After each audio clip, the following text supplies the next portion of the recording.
अस्मद्गुरुभ्यो नमः। श्रीरंग सिंहगिरिदेशिकपादसेवा प्राप्ताखिलद्रविडवेदरहस्यजातं श्रीगौतमान्वयजम् आश्रितभागधेयं गोपालदेशिकमहं शरणं प्रपद्ये। कौशिकान्वयसञ्जातं वेङ्कटार्यतनोभवं वेदान्ताचार्यसच्छिष्यम् उडयवर्लुमहं भजे। श्रीमद्वेङ्कटरङ्गार्यशिष्यं सच्छिष्यसेवधिं श्रीलक्ष्मणार्यविबुधं संश्रये दीविदीप्तये। ఓం అస్మద్గురుభ్యో నమః. జై శ్రీమన్నారాయణ. ప్రియ భాగవతోత్తములారా, మనం తిరువాయిమొഴി దివ్య ప్రబంధ వైభవాన్ని గురించినటువంటి 5 తనియన్ల యొక్క అర్థాన్ని చెప్పుకున్నాము. ఈ రోజున తిరువాయిమొഴి మన దాకా ఎలా వచ్చింది, ఇది రావడంలో మనకి సహాయపడినటువంటి మహానుభావులు ఎవరెవరు ఉన్నారు, వారందరినీ కూడా ఒక పుష్పమాలని కట్టినట్లుగా ఆ పేర్లన్నీ నామధేయాలన్నీ కూడా పాసుర రూపంగా శ్లోకరూపంగా 2 రూపాలుగా మనకి అందించి మనం కృతజ్ఞత చెప్పుకోవడానికి చాలా సులభమైనటువంటి మార్గాన్ని చూపించారు మహానుభావులు. అందులో మొదటివారు తిరుమలయ్యాళ్వార్ అనేటువంటి మహానుభావులు. వారు చెప్పినటువంటి ప్రార్థనా శ్లోకానికి అర్థాన్ని ఇవాళ మనం తెలుసుకుందాం. నాదం పంకజనేత్రరామ యమునా వాస్తవీయమాలాధరాన్ యోగీంద్రం కురుకేశచంద్రజలధిం గోవిందకూరాధిపౌ భట్టార్యం నిగమాంతయోగి జగదాచార్యౌ సకృష్ణద్వయౌ వందే మాధవ పద్మనాభ సుమనక్కోలే సదేవాధిపాన్. చాలా అద్భుతమైనటువంటి గురు పరంపరకి చెందినటువంటి ప్రార్థనా శ్లోకం ఇది.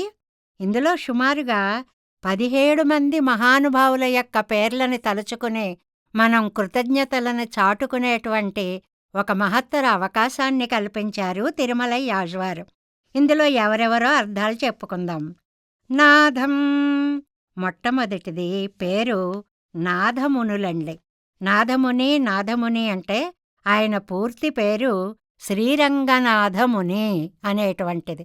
అందులో నాథముని అనేటువంటి పేరు మనకి వాడుకలోకి బాగా వచ్చేసింది అన్నమాట. అలాంటి మహానుభావులు ఆయన కన్నినిన్ సిరుత్తాంబనేటువంటి దివ్య ప్రబంధాన్ని 12,000 సార్లు పారాయణం చేసి నమ్మాళ్వార్ల యొక్క అనుగ్రహాన్ని పొంది వారి కటాక్షంతోటి మనకి 4000 దివ్య ప్రబంధాలని కూడా అనుగ్రహింపచేసినటువంటి మహానుభావులు. కాబట్టి ముందుగా మనం నాదం అంటే శ్రీరంగనాథముని అనే పేరు గల నాథమునులని తలుచుకొని దాసోహం పెడదాం. తర్వాత పంకజనేత్ర. పంకజనేత్ర అంటేనండి పుండరీకాక్షులు అని అర్థం. వారి యొక్క శిష్యులు పుండరీకాక్షులు. వారు ఈ సిద్ధాంతాన్ని మనదాకా అందింపచేయడంలో ఎంతో శ్రమపడినటువంటి మహానుభావులు. కాబట్టి ఆ పంకజనేత్రులకి, ఆ పుండరీకాక్షులకి, ఉయ్యక్కొండారనే పేరుగల ఆ మహనీయులకి దాసోహము అని 2వదండి. 3వది రామ. రామ అంటేనండి శ్రీరామ మిశ్రర్ అంటారండి. వీరినే మనకి తమిళ సంప్రదాయంలో మణక్కాల్ నంబి అనేటువంటి పేరుతో పిలుస్తారు. వీరు చేసినటువంటివన్నీ పేర్లు మాత్రమే మనం చెప్పుకుంటున్నామండి. వారు చేసినటువంటి ఉపకార పరంపరను చెప్పుకోవాలంటే అది ఒక మహాసముద్ర వ్యాఖ్యానం అవుతుంది అన్నమాట. అందువల్ల మనం పేర్లను మాత్రమే చెప్పుకుంటూ ఉన్నాము అని. రామ. రామ అంటే పుండరీకాక్షులు, శ్రీరామ మిశ్రులు అని అర్థం. తర్వాత యమునా వాస్తవ్య. 4వవారు తూయ పెరునీర్ యమునై తురైవనై అనే మనకి అద్భుతమైనటువంటి నామం కలిగినటువంటి వారు. తూయ పెరునీర్ యమునై తురైవన అని పేరు పెట్టాలి అని చెప్పి వారి తాతగారే వారికి ఆ పేరుని ముందుగా సూచించారు అంటారు. అలాంటి మహానుభావులు ఆళ్వందార్ అనేటువంటి యామునార్య సుధాంబోధిం అవగాహ్య అంటారు అన్నట్లుగా అలాంటి మహానుభావులు యామునార్యులు అనేటువంటి వారు 4వ వారు. వారికి మనం కృతజ్ఞతలను ఆవిష్కరించిన తరువాత మాలాధరాన్, మాలాధరులు అంటే తిరుమాలై యాండాన్ అనేటువంటి ఆయన. తిరుమాలై యాండాన్ ఈయన వీరు చేసినటువంటి ఉపకారం ఏమిటండి అది అంటే ఆయన మనకి ఉడైవర్లకి తిరువాయ్మొഴി అర్థాన్ని అంతటినీ కూడా అనుగ్రహించినటువంటి ఆచార్యులండి. కాబట్టి మాలాధరులకి వారికి తిరుమాలయ్యాండానికి దాసోహము. తర్వాత యోగీంద్రం కురుకేశ చంద్రజలధిం, కురుకేశ చంద్రజలధిం కురుగై పిరార్క్ అని అంటారండి. అంటే భగవద్ రామానుజులు తమ పుత్రులుగా సమానంగా చూసుకున్నటువంటి వారు కురుగై పిరాన్ అనేటువంటి మహానుభావులు అని. పుత్రీకృతో భాష్యకృత స్వయం యహ అని అన్నట్లుగా కుమారునిగా చూసినటువంటి ఆయన్ని తలుచుకునేటప్పటికిట యతిరాజాబ్ది చంద్రమా అంటారండి. ఆ ఉడయవర్లు అనేటువంటి సముద్రము ఆ చంద్రుణ్ణి చూసేటప్పటికి లోకంలో కొడుకు యొక్క ఔన్నత్యం, పిల్లల యొక్క ఔన్నత్యం చూసినప్పుడు తల్లిదండ్రుల యొక్క హృదయాలు ఎలా ఉప్పొంగిపోతాయో భగవద్ రామానుజులకి మానసపుత్రులైనటువంటి ఆ కురుగై పిరాన్ని చూసినప్పుడు కూడా రామానుజుల యొక్క హృదయం అంత పారవస్యాన్ని చంద్రుణ్ణి చూచిన సముద్రంలా ఉప్పొంగిపోయేది అనేటువంటి అర్థంలో ఆయన సంస్కృత ద్రావిడ వేదంగల్ అంటే ఉభయ వేదాంతాలని కూడా ప్రవర్తింపచేయడంలో అద్భుతమైనటువంటి కైంకర్యాన్ని చేసినటువంటి మహానుభావులు. గోవింద కూరాధిపౌ, గోవిందర్ అది 7వ వారండి. కూరాధిపౌ అంటే కూరేసులు 8వ వారండి. ఎవరండి ఈ గోవిందులు అనేటువంటి ఆయన అని అంటే వీళ్ళ ఇద్దరూ కూడా భట్టర్లని ఆచార్యులుగా భావించినటువంటి వారు. భట్టరికి ఇంక వీరంటే ఎంత ఇష్టమో, ఎందువల్లంటే భట్టరువారు గోవిందులని తమకి ఆచార్యులుగా వరించారు అనేటువంటి విషయాన్ని మనం ఇక్కడ తెచ్చుకోవాలి. ఎందువల్ల అంటే పిల్లలు కలిగినప్పుడు ఈ భట్టరువారు ఇద్దరు భట్టర్లు, వ్యాసభట్టరు, పరాశర భట్టరు కూరేసులకి సంతానంగా కలిగినప్పుడు ఉడయవర్లు వీరిని పిలిచి గోవిందుల్ని ఆ పిల్లల్ని తీసుకురండి చూస్తాను అన్నారటండి. అనేటప్పటికి ఇద్దరు పిల్లల్ని చెరో చేతిలో ఇలా ఎత్తుకొని గుండెలకి అదుముకొని ద్వయమంత్రాన్ని పఠిస్తూ, ద్వయమంత్రం అంటే తెలుసు కదా, శ్రీమన్నారాయణ చరణౌ శరణం ప్రపద్యే శ్రీమతే నారాయణాయ నమః అనేటువంటి మంత్రాన్ని చదువుకుంటూ తీసుకొని వచ్చారటండి. వచ్చేటప్పటికి ఉడయవర్లు చూసి, ఏమండి ఈ పిల్లలు ఇద్దరూ ద్వయం పరిమళాలు వస్తున్నారే అని అడిగారటండి. అంటే ఆ మంత్ర అనుసంధానం యొక్క మహిమని మనకి చెప్పేటువంటిది అన్నమాట. అలాంటి అద్భుతమైనటువంటి గోవిందులు. కూరేసర్ 8వ వారు. కూరేసర్ అంటే కూరత్తాజ్వాన్, ఆజ్వాన్ అనాలండి. కూరత్తాజ్వార్లు అనకూడదు, కూరత్తాజ్వాన్ అని అనాలి. ఆయన శ్రీవత్స చిన్న మిశ్రేభ్యో అని మనం దాసోహం పెడతామే. భగవద్ రామానుజులు శ్రీభాష్యాన్ని రచించాలి అంటే ఒక్క పూటే ఆ పుస్తకం, దానికి బౌద్ధాయన వ్యాఖ్యానం అనేటువంటిది ఒక్క పూటే చూడడం జరిగితే అయ్యో ఎలాగా పుస్తకం లేదే అనుకుంటే ఈ కూరేసులు భగవద్ రామానుజులతోటి, స్వామి నేను చదివాను, నాకు చాలా గుర్తుంది, మీరు ఏదడిగితే అక్కడ వారి వ్యాఖ్యానం ఏమిటో నేను చెప్తాను అన్నారటండి. ఏకసంథాగ్రాహి అన్నమాట. అలాంటి మహానుభావులు ఒక గ్రామానికి, కూరమ్మనే గ్రామానికి అధీశ్వరులై ఉండి కూడా అన్నిటినీ త్యాగము చేసేసి శ్రీరంగనాథుని సేవకై వచ్చినటువంటి మహానుభావులు. అది ఒక సముద్రం అండి ఆ వృత్తాంతం అంతా కూడా. అలాంటి మహానుభావులని కూరేసర్, వారికి ఒక్కసారి రామానుజ పదఛాయ అంటారండి. అలాంటి మహానుభావులకు మనం దాసోహం సమర్పించాలి. ఎందువల్లంటే ఇప్పుడు ఇంతమందిని మనం ఒక్కసారి చదవాలి అంటే 17 మంది శ్లోకాలు మనకి అవకాశం ఉండదు కాబట్టి ప్రతిరోజు వీళ్ళ పేర్లన్నీ కలిసి ఒక మాలలాగా గ్రధించి మనకి అందించారు. ఎంత ఉపకారం చేశారో చూడండి. ఇంకా భట్టార్యం, భట్టార్యులు అంటే శ్రీపరాశర భట్టరండి.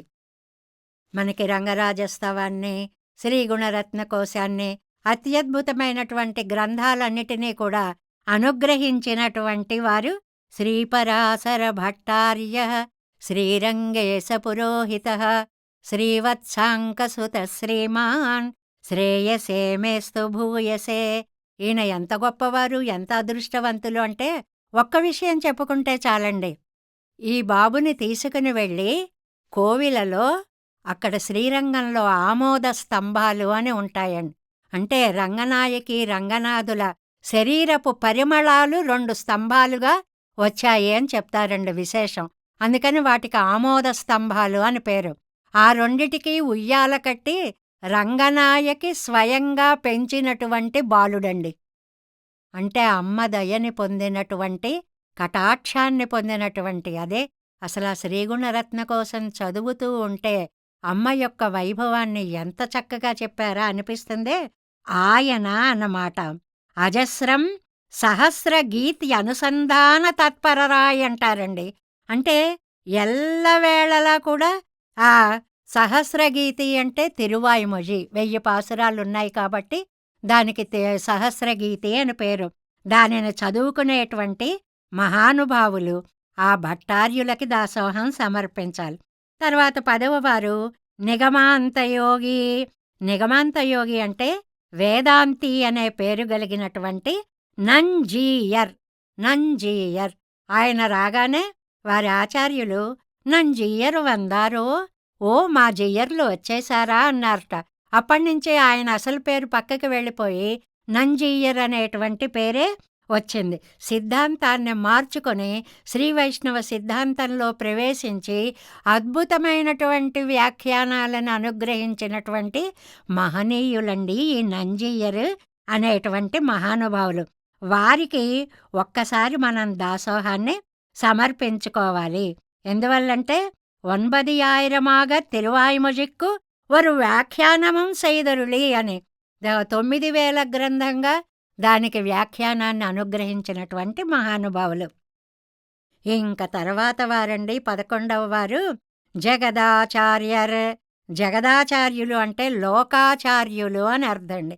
లోకాచార్యులు అంటే నంబిళ్ళయ్య గారికి ఆ పేరు ఉంది. నంబిళ్ళయ్య గారంటే ఇప్పుడు మనం చదివేటువంటి భగవద్విషయం అనే వ్యాఖ్యానానికి పేరండి. ఈడు అంటే భగవద్విషయం అని వ్యాఖ్యానం పేరు. మూలాన్నేమో తిరువాయిమొഴి అంటామండి. దాని వ్యాఖ్యానాన్నేమో మనం భగవద్విషయం అంటాం. ఆ భగవద్విషయాన్ని అనుగ్రహించినటువంటి లోకోపకారకులు జగదాచార్యులు ఈ నంబిళ్ళై అనేటువంటి సూక్తి మహార్ణవులు అని పేరండి ఆయనకి. ఒక సముద్రం లాంటి జ్ఞానము కలిగినటువంటి మహనీయులు అనేటువంటి పేరు. అలాంటి నంబిళ్ళైకి దాసోహం పెట్టకపోతే అసలు తిరువాయిమొഴి యొక్క వైభవాన్ని తెలుసుకోవడం సాధ్యం కానే కాదు అనేటువంటిది. ఆ తర్వాత 12వ వారు 13వ వారు సకృష్ణద్వయౌ. సకృష్ణద్వయౌ అంటే ఈ నంబిళ్ళయ్య గారికి 2 కళ్ళ లాంటి వాళ్ళటండి. ఎలాగంటే సూక్ష్మదర్శిగళాయిరెక్కిర పెరేవాచ్యాం పిళ్ళై వడక్కు తిరువేది పిళ్ళై అని ఇద్దరూ పిళ్ళయ్యే. అప్పుడు అందరికీనండి పిళ్ళై పిళ్ళై అంటే చిన్నవాడు చిన్నవాడు మా బాలుడు అనే ఉద్దేశంతో ఆ పేరు చివరికి పెడుతూ ఉండేవారు. అది పెరియవాచ్యాం పిళ్ళై. ఏమి వ్యాఖ్యానాలండి! రామాయణాల దగ్గర నుంచి నాలాయిరాల వరకు అన్నిటికీ కూడా అద్భుత వ్యాఖ్యానం రచించినటువంటి పెరియవాచ్యాం పిళ్ళై. అలాగే వడక్కు తిరువీధి పిళ్ళై. వీరి వైభవాన్ని ఒక మాటలో చెప్పుకోలేమండి. దీన్నంతటినీ కూడా నంబిళ్ళయ్య గారు ఉపన్యాసం చెప్తుంటే అక్షర రూపంగా రాసేశారటండి వడక్కు తిరువీధి పిళ్ళై. అలాంటి మహానుభావులు అదే ఇరుకన్నర్కంబుడయ్య నంబిళ్ళై యంగయ్యాలే. ఇలాంటి మాటలన్నీ చదువుతూ ఉంటే ఒక దివ్యమైన ఆనందంగా ఉంటుందన్నమాట.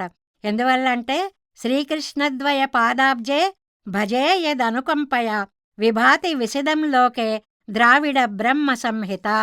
ఇలాంటి శ్లోకాలన్నీ వ్యాఖ్యానం చేసుకోవాలంటే చాలా టైం పడుతుంది కానీ వీరిచ్చినటువంటి వ్యాఖ్యానాలే లేకపోతే, అర్థాలే లేకపోతే, ఆ సూక్తులే దివ్య సూక్తులే లేకపోతే ఈ గ్రంథాలన్నీ మనకేం అర్థమవుతాయండి అని అంటారే. అలాగా పెరియవాచ్యాన్ పిళ్ళై వడక్కు తిరువీధి పిళ్ళై అనేటువంటి వాళ్ళు. ఇంకా 14వ వారు మాధవ పద్మనాభ. మాధవ పద్మనాభులు అనండి. అంటే మాధవర్ అనేటువంటిది వారి పేరు అన్నమాట. వారు అందించినటువంటిది కూడా మనం యద్వచ సకలం శాస్త్రం యత్ క్రియా వైదికో విధి యత్ కటాక్షో జగద్రక్ష తం వందే మాధవం మునిం. అంటే ఎన్ని చెప్పలేమండి. ఏ మహానుభావుడు లేకపోతే వాంగ్మయం అనేటువంటి సముద్రాన్ని మనం ఈదలేమో అలాంటి మహానుభావుడు మాధవులు అని చెప్పినటువంటి శ్లోకాలను మనం ఒక్కసారి అనుసంధానము చేసుకుంటూ వరదార్య దయాపాత్రం శ్రీమాధవం గురుం శ్రీమాధవ గురుం శ్రేయే కురుకాధీశ వేదాంత సేవోన్మేలిత వేదనం. అద్భుతమైన శ్లోకాలండి ఇవన్నీ కూడా. అలాగా మాధవులు అనేటువంటి వారు అందించినటువంటి మనకి ఆ దివ్య ప్రబంధ వైఖరికి ఒక్కసారి దాసోహాలు పెడుతూ 15వ వారు పద్మనాభర్. పద్మనాభర్ అంటే ఎవరండి? ఈ మాధవ పెరుమాళ్ళకి కుమారులైనటువంటి పద్మనాభులు అనేటువంటి ఆయన అన్నమాట. ఏనావగాహ్య విమలోస్మి సఠారి సూరేహే వాణీ గణార్ధ పరిబోధన సుధాపగాయం శ్రీమన్ ముకుంద చరణాబ్జ మధువ్రతాయ. ఆయనకేం బిరుదిచ్చారో చూడండి. ముకుందుడి పాదాలు పద్మాలైతే ఆ పద్మాలలో తేనెను ఆస్వాదించే తుమ్మెదండి వారు. అదండి వారికి పిలుపు. అలాంటి శ్రీ పద్మనాభ గురవే నమ ఆచరామః. పద్మనాభులకి దాసోహం పెడతాము అని. 16వ వారు సుమనక్కోలేశ దేవాధిపాన్. అంటే ఇప్పుడు చెప్పేవన్నీ కూడానండి కేవలం నామాలు చెప్పుకుంటున్నామండి. ఒక్కొక్క వ్యక్తి యొక్క చరిత్ర ఒక్కొక్క గ్రంథం. మనం అంత లోపలికి వెళ్ళడం లేదు.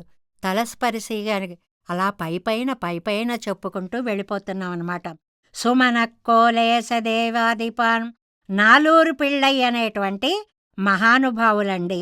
ఆయన పద్మనాభుడి యొక్క తిరువడిగళ్ళని ఆశ్రయించినటువంటి ప్రణిపాత ప్రసన్నరాయిరిక్కరవర్గళ్ అంటారు. అంటే వారికి దాసోహం పెడితే ఆచార్యుడి యందు భక్తి ఉంటే ఆచార్య పాదాలకు మనం దాసోహం పెడితే వారి కృపావర్షంతో జ్ఞానము మనలో నిండిపోతుంది అనడానికి ఈ మహానుభావులందరూ మనకి ఉదాహరణగా నిలబడతారు. ఇంకా 17వ వారు దేవపెరుమాళ్. దేవపెరుమాళ్ అంటే రామానుజుల యొక్క దాసుల కొడుకు కుమారుడు దేవరాజర్ అనేటువంటి మహానుభావులు. సుతం కోలవరాహస్య కురుకాధీశపూర్వజం శాంతం సద్వృత్త నిరతం దేవరాజమహం భజే నమోస్తు దేవరాజాయ. మనం చదువుతూ ఉంటాం ప్రతిరోజు కూడా.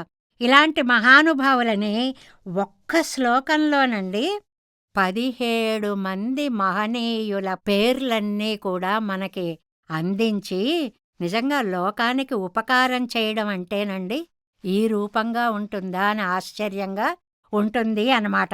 తిరుమలయ్య ఆళ్వారు మనకి సంస్కృతంలో ఇలా ఇంతమంది దివ్య నామానుసంధానం చేసుకునేటువంటిది ఇవి విడివిడిగా చెప్పుదాం అనుకుంటామనుకోండి చాలా కష్టమవుతుంది. అలా కాకుండా ఈ శ్లోకాన్ని అలా పఠించేసుకున్నామంటే మన మనస్సు అలా ఆ పాదాలని తాకుతూ ప్రయాణం చేస్తుంది అనేటువంటి అద్భుత అర్థాన్ని తిరుమలయ్య ఆళ్వార్ అనేటువంటి వారు చెప్పారు.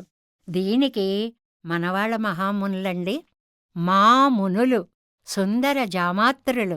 ఆయన వైభవం ఒక రోజులో, ఒక పూటలో, ఒక సంవత్సరంలో చెప్పుకుంటే సరిపోయేది కాదు. ఆయన ఏం చేశారు అంటే ఈ సంస్కృతంలో ఉన్నదాన్ని మనం గనక తమిళంలోకి మారిస్తే ఎలా ఉంటుంది, అది వారికి ఎలా ఉపయోగపడుతుంది అనేటువంటి ఉద్దేశంతో పైగా మనవాళ్ళ మహామునులకి గురువుగారు ఒక మాట చెప్పారండి. భగవద్ రామానుజులు సంస్కృత వాంగ్మయానికి ఎక్కువ సేవ చేశారు. మనవాళ్ళ మామునే మీరు తమిళ వాంగ్మయానికి ఎక్కువ సేవ చేయండి అని చెప్పారట. అందువల్ల ప్రతిదానికి చక్కటి పాసురాలు, అసలు ఆ ఉపదేశరత్నమాల పాసురాలు అవి, ఆ వ్యాఖ్యానాలు అవి ఎన్నిటికీ ఎన్ని విశేషాలను మనకి అందించారో మహనీయులు. ప్రతిరోజు లేవగానే ప్రాతస్మరణీయులు అంటారే, దాసోహం పెట్టుకోవలసినటువంటి మహానుభావులు, ఆయన ఒక అందమైన పాసురాన్ని మనకి అందించారండి. ఇవన్నీ కూడా మనం తిరువాయిమొഴി చెప్పేటప్పుడు చదివేసుకుంటున్నాం. పెద్దలందరికీ తెలుసు. సామాన్యుల కోసం, అర్థం తెలియని వారి కోసం మనం చేసే చిన్న ప్రయత్నం అన్నమాట ఇది. ఈ పాసురాన్ని చూడండి.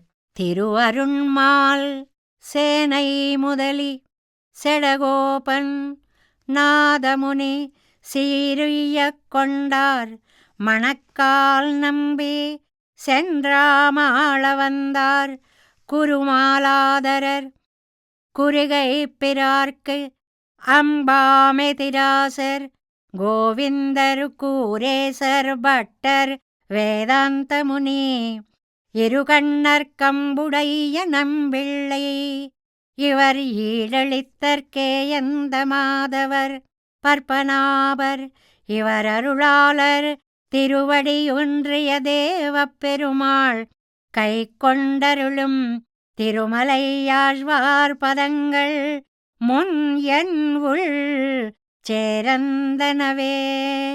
అద్భుతమండి. ఇందాక చెప్పుకున్నటువంటి నామాలకి ఇంకొక 3 నామాలను చేర్చి 20 పవిత్ర నామాలతో ఒక తమిళ పాసురాన్ని మనకి అందించారు.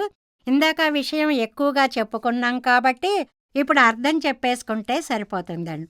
తిరువరుళ్మాల్, తిరువరుళ్మాల్, తిరు శ్రియ పతి. తిరు అని ఎక్కడొచ్చినా లక్ష్మీదేవిని తిరు అంటామండి. అందుకనే మన సంప్రదాయంలో తిరు అనే పదాన్ని చాలా ఎక్కువగా వాడుతూ ఉంటాం. ఏ పవిత్రార్థాన్ని చెప్పాలన్నా తిరుని చేరుస్తూ ఉంటామండి. ఆ శ్రీదేవి యందు అరుళ్మాల్, అనుగ్రహం కలిగిన శ్రియప్పతి. అంటే చెప్పకుండానే చెప్పేశారు లక్ష్మిని సాక్షాత్తు శ్రీమన్నారాయణుని. ఇద్దరు శ్రియప్పతి. సేనై ముదలి, సేనై ముదలి అంటే విశ్వక్సేనులండి. సెడగోపన్, సెడగోపన్ అంటే నమ్మాళ్వార్లు. మనం రోజు చెప్పుకుంటున్నాము. ప్రతి జీవి భూమి మీద పడగానే శఠ అనే ఒక వాయువు ఆ జీవుణ్ణి కమ్మేస్తుంది. అందువల్లే గర్భంలో ఉన్నప్పుడు ఉన్న జ్ఞానము భూమి మీద పడేటప్పటికీ ఈ శఠ అనే వాయువు వల్ల నశించిపోతుంది. అందరికీ ఇది తప్పదు. అలాగే ఆ వాయువు నమ్మాళ్వార్ల దగ్గరికి ఒక్కసారి జుమ్ అంటూ వస్తోందిటండి. వస్తున్నప్పుడు కోపన్ హూ అన్నారటండి. ఒక్కసారి హుంకరించేటప్పటికి ఆ వాయువు దూరమైపోయింది. శఠ కోపన్, శఠగోపులు అని అంటే ఏమిటి? సెడగోపన్ అంటారు, శఠగోపన్ అంటారు, శఠకోపులు అంటారు. కాగా 2 తమిళంలో ఒకటే కాబట్టి కోపులు గోపులు 2 ఒకటేనండి. నమ్మాళ్వార్లు శఠ అనే వాయువుని జయించినటువంటి మహానుభావులు కాబట్టి శఠగోపులయ్యారు అని. నాదముని, నాదమునులు ఇందాక చెప్పుకున్నామే. శ్రీరంగనాథముని అనేటువంటి పూర్తి పేరు. వారు చేసిన ఉపకారం వల్లే ఇవాళ దివ్య ప్రబంధం 4000 రూపంలో మనకి అందుతోంది. సీరుయ్యకొండార్, వారి శిష్యులైనటువంటి మహిమ కలిగిన పుండరీకాక్షులు. పుండరీకాక్షులను ఇందాక చెప్పుకున్నామే. పంకజనేత్ర అని ఇందాక సంస్కృతంలో చెప్పుకున్నటువంటి పదము అన్నమాట. మణక్కాల్ నంబి, శ్రీరామమిశ్రులు. శ్రీరామమిశ్రులు అనేటువంటి వాళ్ళు ఆ శిష్యులలో 2వ వారు. ఇది యామునార్య చరిత్రలో చాలా పెద్ద కదండి. చిన్న వాక్యంలో, చిన్న పదంలో ఇమిడి చేశారు. ఇందులో చూడండి. సెండ్రు ఆమ్ ఆళవందార్, సెండ్రు ఆమ్ వెళ్ళి దిద్దిన, వెళ్ళి బాగు చేసిన అని ఒక మాట అన్నారండి. అంటే యామునార్యులు రాజ్యపాలనలో మునిగిపోయి ఉంటే ఈ శ్రీరామమిశ్రులు వారిని వేదాంతం వైపు, రంగనాథ దర్శనము వైపు మళ్లించాలి అనేటువంటి ఉద్దేశంతోటి రాజదర్శనము కలగకపోతే ముళ్ళ ముస్త కూర అనేటువంటి ఒక కూర వారికి ఇష్టమని వంటవానినడిగి తెలుసుకొని ప్రతిరోజు ఆ కూరని ఇచ్చి కొన్నాళ్ళు ఇవ్వడం మానేస్తే, "ఎందుకయ్యా అది చెయ్యట్లేదు" అంటే, "ఆ ఇచ్చే ఆయన రావట్లేదండి" అంటే కబురు చేస్తే, అప్పుడు అలా దర్శనం. అంటే ఇంటర్వ్యూ రావడం రాజుగారి యొక్క కలయిక అనేది ఎంత కష్టంగా ఉండేదో ఆ రోజులలో అది చెప్పడానికనమాట. అలా వెళ్ళి దిద్దుబాటు చేసిన తరువాత ఆయనకి ఆళ్వందార్, ఆళ్వందార్. ఎందువల్ల అంటే ఇది కూడా ఒక పెద్ద కథండి. రాజుగారు, రాణిగారు పోటీ పెట్టుకొని, ఈ పోటీలో ఎవరు గెలిస్తే వారు. రాణి అందిట అబ్బాయే గెలుస్తాడు. యామనార్యులు చిన్నవారండప్పుడు. ఆయనే గెలుస్తారు అంటే, అలా గెలిస్తే నేను అర్ధరాజ్యం ఇచ్చేస్తాను అన్నాడు రాజు. అలా గెలిచారాయన. గెలిచిన తర్వాత అదో పెద్ద కథ అనుకోండి. ఆ గెలిచినప్పుడు ఆళ్ళు వందారో మమ్మల్ని రక్షించడానికి వచ్చారా యామునార్య అనేటువంటి పేరు ఆయనకి సార్థకమైపోయి ఆళ్వందార్ ఆళ్వందార్. అంత పెద్ద కథని సెండ్రు ఆళ్ళవందార్ వెళ్ళి దిద్దుబాటు చేసిన ఆళ్వందారని పేరు కలిగిన యామునార్యులు.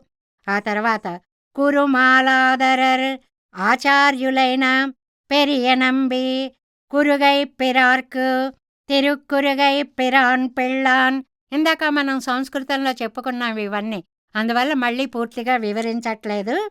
అన్బు ఆం యతిరాసర్ ఆయనని తన పుత్రులుగా స్వీకరించి ప్రేమ నిండిన హృదయంతో ఆశీర్వదించినటువంటి ఉడైవర్లు గోవిందర్. గోవిందర్ అంటే ఎంబార్ గురించి కూడా ఇందాక మనం చాలా చక్కగా వివరించుకున్నాము అని. ఆయన వల్లనే ఈ భట్టరు ద్వయానికి ఇద్దరికీ కూడా అలాంటి ఆచార్యత్వాన్ని వహించినటువంటి ఎంబారు వల్లనే వారిద్దరికీ అద్భుత పాండితీ గరిమ బయలుదేరింది అని. కూరేసర్ కూరత్తాళ్వాన్ త్యాగమూర్తండి.